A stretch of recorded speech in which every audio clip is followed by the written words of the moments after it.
Hi guys, finally साल की सबसे बड़ी वीडियो आ गई जिसका आप लोग वेट करते हो।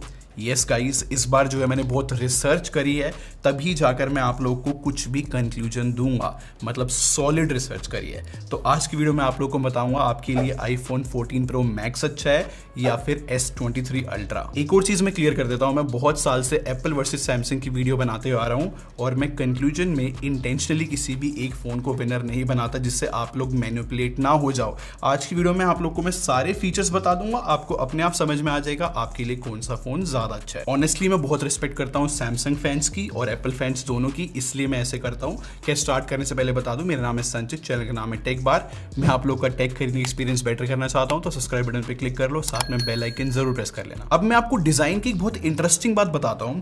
देखो, सैमसंग S22 अल्ट्रा और S23 अल्ट्रा ये दोनों जो है सेम डिजाइन के साथ आते हैं। मतलब सैमसंग को जस्ट सेकेंड टाइम हुआ है एक डिजाइन को रिपीट करते हुए।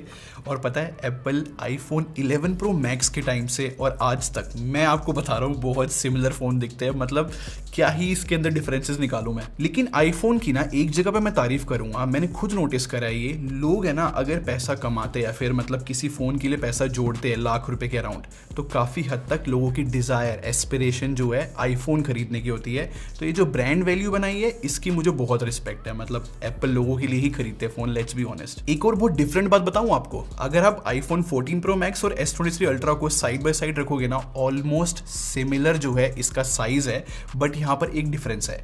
आईफोन जो है राउंडेड कॉर्नर्स के साथ आता है और जबकि सैमसंग एकदम रेक्टेंगल फोन है। तो भाई दोनों बहुत डिफरेंट चीजें हैं। चलो स्ट्रेट अवे एक फैक्ट बताता हूँ और थोड़ा बिटर ट्रुथ भी है ये। अगर आप लोग अपना आईफोन के लिए जो प्यार है वो हटा दो तो आपको लॉजिकली समझ में आएगा ज्यादा फ्यूचरिस्टिक डिजाइन जो है सैमसंग लेकर आता है। क्योंकि डायनेमिक आइलैंड दिखने में आपको अभी कैमरे पे अच्छी लग रही होगी, लेकिन इसको मैं 4 महीने से यूज कर रहा हूँ फोन को, और इतने टाइम से मैंने डायनेमिक आइलैंड को हाथ तक नहीं लगाया है। इससे अच्छा सैमसंग ने जो है पंचोल कैमरा दे दिया है जो कि बहुत छोटा सा है। और पता है क्यों मैं इतनी हाईलाइट कर रहा हूँ इस चीज को, जब भी आप कोई भी नेटफ्लिक्स, यूट्यूब, कहीं पे भी कोई कंटेंट देखोगे ना, ये डायनेमिक आइलैंड बहुत जगह मतलब यूज करता है और इरिटेट करता है कंटेंट देखते समय। पता है, जब एक टाइम पे नॉच थी आईफोन में वो ही बेटर थी, वो थोड़ी सी ऊपर की साइड थी, वो इतनी जगह नहीं लेता था। ये चीज तो मेरी शिकायत रहेगी। दोनों फोन में एक रैंडम कंपैरिजन बता रहा हूं जो कि फिजिकल डिफरेंसेस है दोनों फोन के। आईफोन जो है ना बहुत सालों से म्यूट स्विच देता है, आपको फोन को ऑन करने की भी नीड नहीं है और आप अपना उसको वाइब्रेट या फिर रिंग मोड पे कर सकते हो। जबकि सैमसंग जो है S पेन देता है नीचे वाली साइड और इससे आप नोट्स ले सकते हो। अगर आपको फोटो खींचनी है, दूर फोन रख के फोटो भी खींच सकती है। अगर आप गैलरी में फोटोज चेंज करना चाहो तो वो भी पॉसिबल है। अब फिजिकल डिफरेंसेस की बात चली रही है ना, तो मैं IP रेटिंग 100% इंक्लूड करना चाहूंगा। मेरे को बहुत वाइल्ड लगा था ये सुन के कि आईफोन को आप 6 मीटर तक डुबो सकते हो, जबकि सैमसंग जो है 1.5 मीटर से ज्यादा मतलब क्लेम नहीं करता कि आप उस फोन को डुबा सकते हो। नो डाउट एप्पल की IP रेटिंग मच बेटर है। और मैंने दोनों फोन में बहुत सारे गाने सुने, कंटेंट देखा और मुझे ऐसा फील हुआ कि जो क्लैरिटी है वोकल्स की और जो इन जनरल लाउडनेस है वो मुझे सैमसंग की बेटर फील हुई। मैं एक और चीज के बारे में बात करना चाहूंगा, वो है फेस ID जो कि आईफोन में मिलती है वर्सेस फिंगरप्रिंट स्कैनर जो कि सैमसंग के अंदर है। मैं बोलूंगा यार ज्यादा कन्वीनियंट, इजी टू यूज मुझे फिंगरप्रिंट स्कैनर लगता है, क्योंकि काफी बार ऐसा होता है कि यार हम लेटे हुए होते हैं और थोड़ा सा उठना पड़ता है और प्रॉपर फेस दिखाना पड़ता है आईफोन को, इसलिए मैं मतलब इनकन्वीनियंट वर्ड यूज कर रहा हूँ आईफोन के लिए। जबकि सैमसंग का फिंगरप्रिंट स्कैनर है ना, चाहे आपके हाथ ऑयली हो या फिर वेट हो तब भी खुल जाता है फिंगरप्रिंट। अब दोनों फोन की डिस्प्ले की तरफ थोड़ी नजर डालते हैं और दोनों फोन जैसे कि मैंने बताया था बहुत बड़े हैं। सैमसंग जो है 6.8 इंच डिस्प्ले के साथ आता है और आईफोन 6.7 इंच की डिस्प्ले। दोनों बहुत एडवांस्ड डिस्प्लेस मिल जाती है हमें। और टेक्निकली बताऊं तो एक मेजर डिफरेंस है दोनों फोन के अंदर कि आईफोन जो है 2000 निट्स ब्राइटनेस के साथ आता है जो कि मोबाइल के अंदर सबसे ब्राइटेस्ट डिस्प्ले है, जबकि सैमसंग 1750 निट्स के साथ आता है। तो ये जो ब्राइटनेस वाली बात ना, ऑन पेपर तो यहाँ पर आईफोन को विन देती है, लेकिन आपको मैं एक चीज बताता हूँ। मैं दोनों फोन को टेस्ट कर रहा था धूप के अंदर कि किसकी ज्यादा अच्छी ब्राइटनेस है। इनफैक्ट कुछ 4K रिकॉर्डिंग्स भी चल रही थी हमारी, और यहाँ पर आईफोन की ब्राइट डिस्प्ले ऑनेस्टली लगी, लेकिन कुछ देर बाद यहाँ पर आईफोन की डिस्प्ले थ्रॉटल हो गई और 50% से ब्राइटनेस डाउन हो गई। जिसको नहीं समझ आया, ऐसे होता है गाइस, हीट और थोड़ी एफिशिएंसी मैनेज करने के लिए जनरली फोन जो है ब्राइटनेस लो कर देते हैं। जबकि सैमसंग ने लो नहीं करी। तो ये थोड़ा सा प्रैक्टिकल डिफरेंस रहेगा। एक और बहुत अलग चीज मेरी टेस्टिंग में आई है, मैं HDR कंटेंट दोनों में चला रहा था और फॉर सम रीजन मुझे जो है आईफोन की डिस्प्ले ज्यादा ब्राइट फील नहीं हो रही। प्लीज़ कोई और भी ऐसी चीज़ फेस कर रहा है तो मुझे कमेंट सेक्शन में बताना, बट अभी के लिए मैं कंफर्म कर सकता हूँ कि HDR में सैमसंग ब्राइट है। अब थोड़ी सी बातें बैटरी डिपार्टमेंट के बारे में भी कर लेते हैं। आपको पता है मैंने दोनों फ़ोन को काफ़ी दिन तक टेस्ट किया और पता है मैंने क्या फील किया कि दोनों फ़ोन एक्सीलेंट बैटरी लाइफ लेकर आते हैं। मतलब छोटा वर्ड एक्सीलेंट भी, क्योंकि अगर आप दोनों फ़ोन को फुल डे यूज़ करोगे, नॉर्मल यूसेज की मैं बात कर रहा हूँ, तब भी रात को दोनों फ़ोन में बैटरी बची हुई मिलेगी आपको। लेकिन अगर आप चार्जिंग स्पीड्स की तरफ देखोगे ना, तो यहाँ पर एप्पल जो है आज तक 27 वॉट मैक्स चार्जिंग का सपोर्ट देता है, जबकि सैमसंग 45 वॉट पे चार्ज हो सकता है। इनफैक्ट दोनों फ़ोन जो है 15 वॉट की वायरलेस चार्जिंग सपोर्ट करते हैं, लेकिन एप्पल में रिवर्स वायरलेस चार्जिंग नहीं है। कि सैमसंग जो है रिवर्स वायरलेस चार्जिंग के साथ आता है, तो आप अपने ईयरबड्स या फिर वॉच को चार्ज कर सकते हो। इन शॉर्ट क्लियर बात तो ये है कि जिसको भी चार्जिंग स्पीड मैटर करती है उसके लिए सैमसंग विनर होगा। चलो नेक्स्ट बात करते हैं कि एंड्रॉइड वर्सेस iOS में आपको क्या पिक करना चाहिए। मैं आज आपकी थोड़ी बेटर तरीके से हेल्प करने की कोशिश करता हूँ। जनरली मैं ड्रॉ बता देता हूँ, हो सकता है आपको कोई भी ऑपरेटिंग सिस्टम पसंद हो, अपने हिसाब से पिक कर सकते हो, लेकिन कुछ बातें हैं जो आपको पता होनी चाहिए आईफोन के बारे में। फॉर एग्जाम्पल आईफोन जो है ना हमेशा एंड्रॉइड के मुकाबले ज्यादा बेटर परफॉर्मेंस देता है, बट इसका जो iOS है ना ये फुल यूटिलाइज नहीं कर पाता उस परफॉर्मेंस को। पता है क्या रीजन है? ये लोग मल्टीटास्किंग नहीं देते, आपको कोई पॉपअप विंडो का ऑप्शन नहीं मिलता। इनफैक्ट आईफोन में तो एक और प्रॉब्लम है, अगर आप गूगल ड्राइव यूज कर रहे हो कुछ अपलोड करने के लिए और उसके बाद आपको कुछ और काम भी करना है, आप किसी और ऐप पे जाते हो तो गूगल ड्राइव पे अपलोड होना बंद हो जाएगा। मतलब आईफोन की डिमांड है कि ऐप खुली रहे। फॉर अ चेंज मैं एंड्रॉइड की इस बार तारीफ ही करना चाहूंगा, क्योंकि ये लोग मल्टीटास्किंग के फीचर तो देते ही है। आप कितनी भी विंडोज चला लो यहाँ पर पॉपअप वगैरह की, ये One UI की तारीफ मैं 100% करूंगा। इनफैक्ट सैमसंग ने तो इस बार कुछ क्रेजी कर रखा है कि सारी जगह के बेस्ट फीचर उठा के अपने फोन में डाल दिए है। चाहे फिर वो ऑब्जेक्ट रिमूवर हो, फोटो में से कुछ भी रिमूव हो जाता है, या फिर वो आईफोन वाला फीचर की गैलरी में PNG कट हो जाएगी, ये भी दे दिया। और तो और आईफोन जो लॉक स्क्रीन की कस्टमाइजेशन देता है ना, वो भी सैमसंग ने अपने फोन में डाल दी है।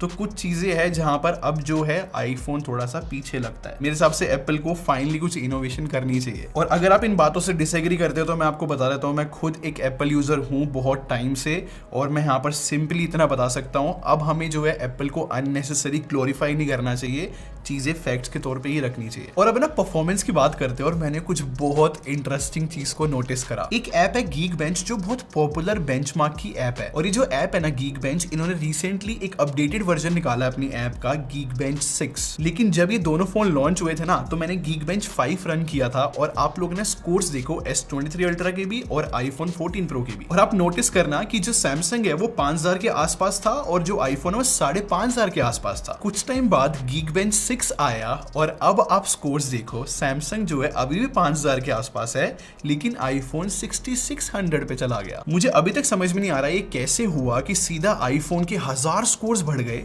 लेकिन एंड्रॉइड का कुछ भी नहीं बढ़ा। और कंफ्यूजिंग पता कब होता है? जब Antutu नाम की एक और बेंचमार्क ऐप है, जब मैंने दोनों फोन में रन करी ना, तो सैमसंग 12 लाख का स्कोर देता है, और जो आईफोन है वो 9.5 लाख के आसपास का। अब कौन सी बेंचमार्क ऐप पे हम ट्रस्ट करें, वो बहुत कंफ्यूजिंग है। फिर मुझे लगा कि यार मैं ऐसे ओपन एंडेड तो नहीं छोड़ सकता, मुझे कुछ तो सॉलिड दिखाना पड़ेगा ना आप लोग को।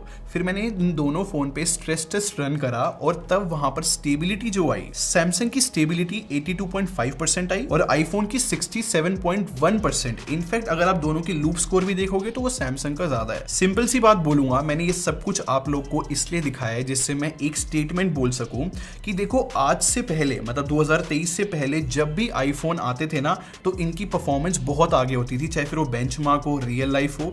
मतलब आईफोन को बीट करना एंड्रॉइड के लिए मुश्किल होता था। लेकिन इस साल चीजें ड्रामेटिकली चेंज हुई है। मैं ये नहीं बोलूंगा एंड्रॉइड बेटर हो गया है, बट मुझे ऐसा लगता है कि दोनों नेक टू नेक हो गए। और अगर गेमिंग की बात करें ना, तो यहाँ पर मुझे ऐसा लगता है एप्पल के पास एडवांटेज है।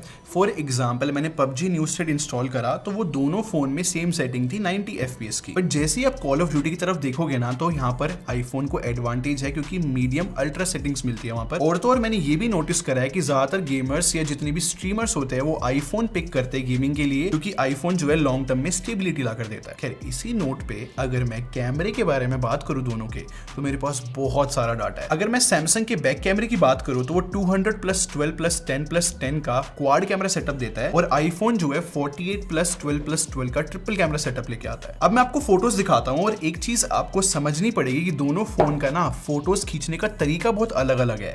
जैसे कि आईफोन जो है ना हमेशा न्यूट्रल फोटोज खींचता है, मतलब ज्यादा कलरफुल नहीं होती, जबकि सैमसंग की फोटोज ज्यादातर कलरफुल रहती है और पंची आउटपुट होता है, तो आई कैची सैमसंग लगने लगता है। इनफैक्ट इसी वजह से ना आईफोन को थोड़ा सा बैकफायर भी होता है, क्योंकि मेरे पास बहुत सारी ऐसी फोटोज है जहां पर आईफोन का आउटपुट जो है बहुत डल दिखता है। एक और बात जो मैं पिछले बहुत सालों से नोटिस कर रहा हूं कि आईफोन का HDR इतना अच्छा वर्क नहीं करता, मतलब कि जब भी बैकग्राउंड में कुछ ब्राइट होता है और बहुत कॉम्प्लेक्स सी फोटो होती है तो आईफोन उसको हैंडल नहीं कर पाता। लेकिन जब मैंने सैमसंग की फोटोज बहुत ध्यान से देखी ना, तो नो डाउट ये कलरफुल फोटोज होती है, लेकिन उनमें टेक्सचर्स बहुत मिसिंग होता है, और यहाँ पर आईफोन बहुत ग्रेट परफॉर्म करता है। कभी देखना फोटोज के अंदर रोड का जो टेक्सचर होता है वो आईफोन का बेटर है, कभी कोई बोर्ड की फोटो खींची है वहां पर भी टेक्सचर आईफोन में अच्छा लगेगा। इनफैक्ट कोई ह्यूमन सब्जेक्ट है, उसने जो कपड़े पहने हैं उसका भी टेक्सचर आईफोन दिखा पाता है। और सेम बातें मैंने पोर्ट्रेट शॉट्स के अंदर भी नोटिस करी है, जैसे कि ये फोटो देखो, यहाँ पर जो है बालों का टेक्सचर, फेस का टेक्सचर, कपड़ों का टेक्सचर आईफोन ने मेंटेन किया है, जबकि सैमसंग ने जो है इतना ड्रामेटिक पोर्ट्रेट कैप्चर करा। अब आप पे डिपेंड करता है आपको इनमें से कौन सा पसंद आया। और बहुत टाइम से मैं आईफोन वर्सेस सैमसंग की वीडियो बना रहा हूं, और हमेशा मैं आपको बताता हूं कि सैमसंग ज्यादा शार्प है, बेटर कटआउट निकालता है, और मुझे पर्सनली सैमसंग पसंद आता है पोर्ट्रेट के अंदर। अब क्योंकि दोनों फोन इतने महंगे हैं, तो मैं रॉ फोटोग्राफी के बारे में बात करना चाहूंगा। देखो सैमसंग में 200 मेगापिक्सल का मेन कैमरा है, स्टिल ये 50 मेगापिक्सल पे ही रॉ फोटो खींचता है, और सिमिलरली आईफोन जो है 48 मेगापिक्सल पे रॉ फोटोज खींचता है। और दोनों फोन की अगर आप रॉ फोटोज को साइड बाय साइड कंपेयर करोगे तो मुझे लगता है कि बराबर ही है, क्योंकि 100 MB की एक फोटो होती है, जबकि आईफोन 50 MB में भी वो काम कर पा रहा है। इनफैक्ट एक और जगह पे आईफोन मेजर लीड लेकर जाता है, मतलब बहुत अच्छा परफॉर्म करता है, वो है फास्ट मूविंग सब्जेक्ट की फोटो जब आप खींचोगे वो हमेशा आईफोन में परफेक्टली दिखेगी, क्योंकि आप खुद देखो कितनी जल्दी आईफोन फोटोज खींच पाता है, जबकि सैमसंग थोड़ा सा टाइम लेता है। और अब है ना मैं आप लोग को दोनों फोन से अल्ट्रा वाइड वाली फोटोज दिखाता हूँ, और जब मैं दोनों फोटोज देख रहा था ना, मुझे विश्वास नहीं हो रहा था कि आईफोन कितना पीछे जा चुका है।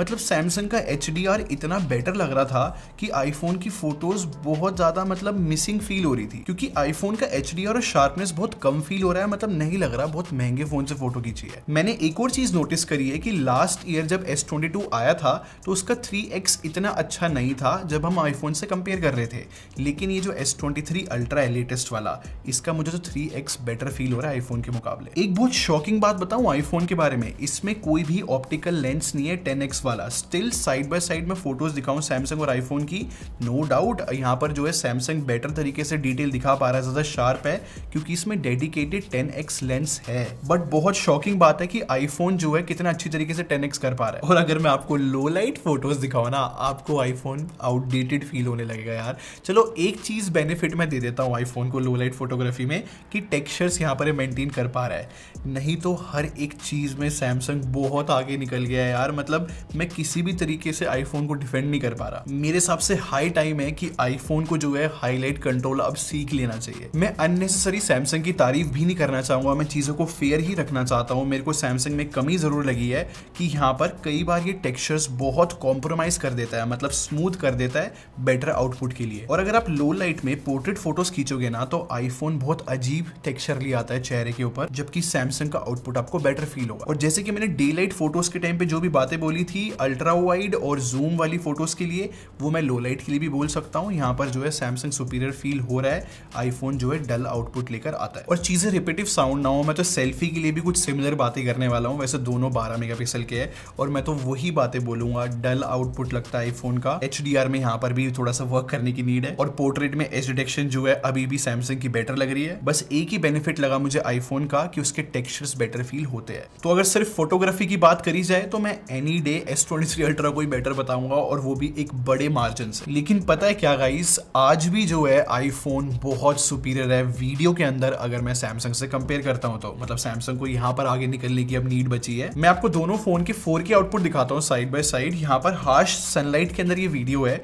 मैं आपको बता रहा हूँ कि आईफोन बहुत कंसिस्टेंट तरीके से सारे कलर्स प्रोड्यूस कर पा रहा है, जबकि सैमसंग जो है थोड़ा सा कोशिश कर रहा है स्किन को वाइट करने की। इनफैक्ट ये पर्टिकुलर चीज देखना, आईफोन जो है लेंस स्विच करने में कितना स्मूथ है, मतलब बिल्कुल बटरी स्मूथ लगता है। सैमसंग सैमसंग आज भी जो है कभी जिटरी थोड़ा सा लैगी लगता है। और तो और गाइस, अगर मैं पोर्ट्रेट वीडियो की भी बात करूँ ना, तो यहाँ पर भी आईफोन एक मेजर विन लेकर जाता है, क्योंकि उसका ब्लर पता है कैसा होता है, जैसे कि एक DSLR करता है, जबकि सैमसंग वही करता है कि ह्यूमन सब्जेक्ट या फिर किसी भी ऑब्जेक्ट का कटआउट निकाल दो। जैसे कि ये एग्जांपल देखो, अभी बहुत टफ सिचुएशन है तो यहाँ पर आईफोन ने ब्लर ही नहीं किया, जो कि उसके एडवांटेज में जा रहा है, जबकि सैमसंग एग्रेसिवली ब्लर करे जा रहा है, जबकि नहीं करना इज बेटर ऑप्शन। बस एक ही चीज सैमसंग के फेवर में जा रही है कि जब भी ह्यूमन सब्जेक्ट सामने होता है ना यार, वो बहुत अच्छा कटआउट निकाल लेता है, बट ओवरऑल आउटपुट मेरे हिसाब से आईफोन का बेटर है। अब नेक्स्ट बात करते हैं कि भागते हुए स्टेबलाइजेशन कौन सा फोन अच्छी तरीके से कर पाता है, क्योंकि दोनों फोन में अलग अलग मोड मिलते हैं, जैसे कि आईफोन में एक्शन मोड और सैमसंग में सुपर स्टेडी। और मैंने दोनों को साइड बाय साइड कंपेयर किया, देखो क्वालिटी में ऐसा कोई मेजर डिफरेंस नहीं है, इनफैक्ट स्टेबलाइजेशन में भी कोई बड़ा डिफरेंस नहीं मिलता, दोनों बहुत अच्छा परफॉर्म करते हैं। लेकिन यहाँ पर पता है सैमसंग को मैं पीछे बताना चाहूंगा, उसके पीछे सिंपल सा रीजन है, ये सुपर स्टेडी के टाइम पे ऑटो फोकस बंद कर देता है और फोकसिंग ना होना एक प्रॉब्लम हो जाती है। और अगर मैं आपको लो लाइट का सैंपल दिखाऊं जो कि नाइट का एक है,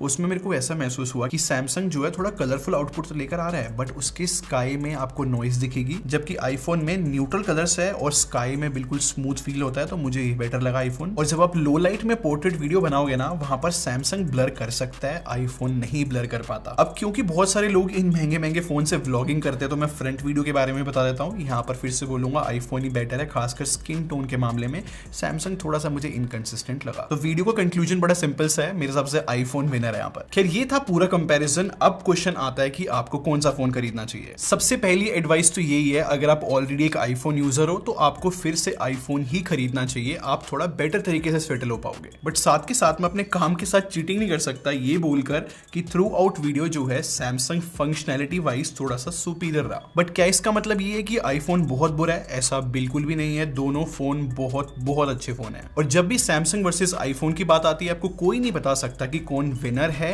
आपको अपने लिए विनर खुद डिसाइड करना पड़ेगा बहुत ध्यान से। और हाँ, अगर आप इस फोन को खरीदने का प्लान कर रहे हो तो मैं प्रोडक्ट टैग कर दूंगा वीडियो में, आप वहां से खरीदोगे तो मेरी भी काफी हेल्प होगी। तो आप कमेंट सेक्शन में बताओ आप इन दोनों में से कौन सा फोन खरीदोगे। मैंने पूरी कोशिश की आप लोग को बेस्ट कंटेंट प्रोवाइड करने की। अगर वीडियो पसंद आई हो तो लाइक बटन पे क्लिक कर देना और सब्सक्राइब करके हमारी टेक आर्मी को ज्वाइन कर लो। हम लोग क्वालिटी में बिलीव रखते हैं। अगर मिलते हैं, thanks for watching, bye bye guys.